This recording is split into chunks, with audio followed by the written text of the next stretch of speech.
Halo semuanya, perkenalkan nama saya Kasa Aulia Kholida. Saya dari Universitas Pendidikan Indonesia. Saat ini saya sedang KKN dan tema KKN saya kali ini yaitu Desa Tanpa Kemiskinan. Nah, teman-teman, terkait desa tanpa kemiskinan ini tentunya bisa diatasi salah satunya dengan kita berwirausaha.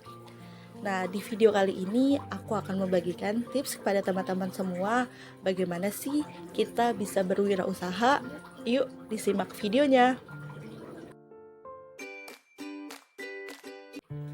Apa aja sih yang dibahas dari video ini? Yang pertama itu ada apa itu usaha, kemudian bagaimana tips memulai usaha, yang ketiga itu contoh usaha rumahan dengan modal kecil tetapi dapat mendapatkan keuntungan yang besar, dan terakhir yaitu bagaimana cara mengembangkan usaha yang ada. Di pembahasan pertama ada definisi tentang usaha. Apa sih usaha itu?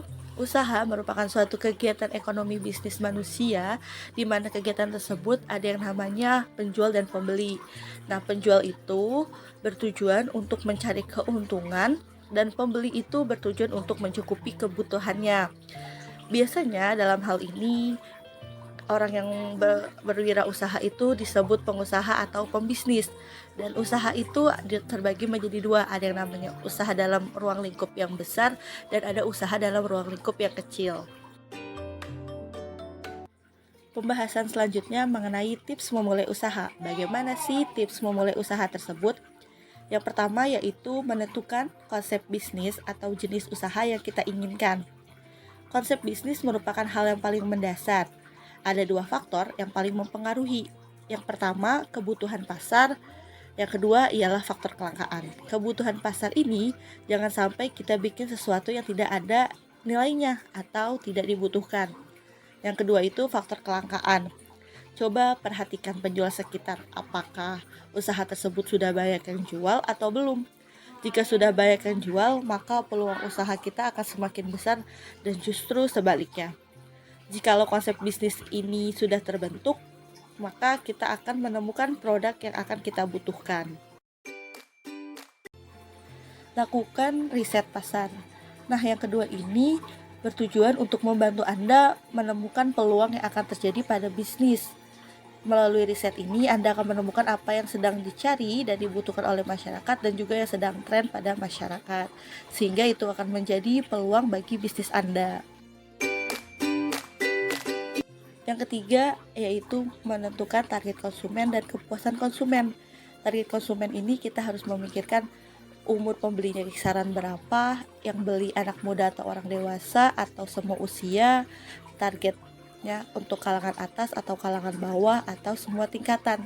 Dan untuk kepuasan konsumen itu harus dipikirkan mengenai kemasan ataupun respon dari penjual kepada pembeli. Selanjutnya yaitu yang keempat, perhitungan keuangan. Di tahap ini kamu harus sudah memikirkan tahap panjang agar bisnis kamu dapat bertahan terus. Hindarilah membeli barang-barang yang tidak berguna. Anda juga bisa membuat pembukuan akuntansi yang sederhana. Kemudian pisahkan antara uang milik pribadi dengan uang hasil usaha. Selanjutnya yaitu yang kelima, manfaatkan peralatan yang dimiliki. Ketika Anda memulai bisnis usaha, tidak selamanya Anda membutuhkan peralatan yang baru dan canggih. Anda bisa menggunakan peralatan yang dimiliki terlebih dahulu untuk meminimalisir modal yang keluar.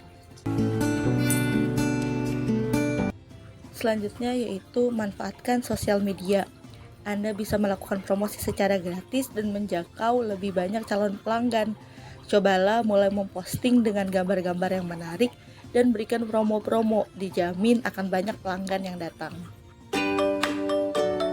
Yang ketujuh yaitu libatkan orang terdekat seperti suami, adik, kakak, saudara, ataupun sahabat dalam memulai usaha agar meminimalisir modal yang keluar. Dan yang terakhir yaitu segera lakukan dan jangan lupa berdoa. Selanjutnya yaitu mengenai jenis usaha rumahan dengan modal kecil tetapi mendapatkan untung yang banyak. Nah, berikut ini beberapa referensi yang saya dapatkan. Silahkan disimak.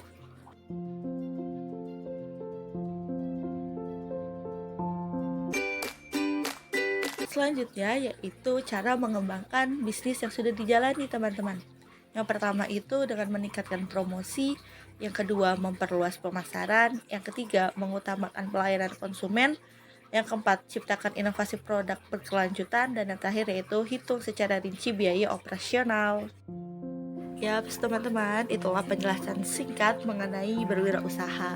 Yuk, mari kita mulai berwirausaha untuk mengurangi tingkat kemiskinan yang ada di Indonesia. Sekali lagi, saya mengucapkan terima kasih kepada teman-teman yang sudah menyaksikan video ini. Jangan lupa untuk like video ini, subscribe channel ini, dan jika ada teman-teman yang ingin bertanya, silahkan taruh di kolom komentar. Terima kasih, bye-bye.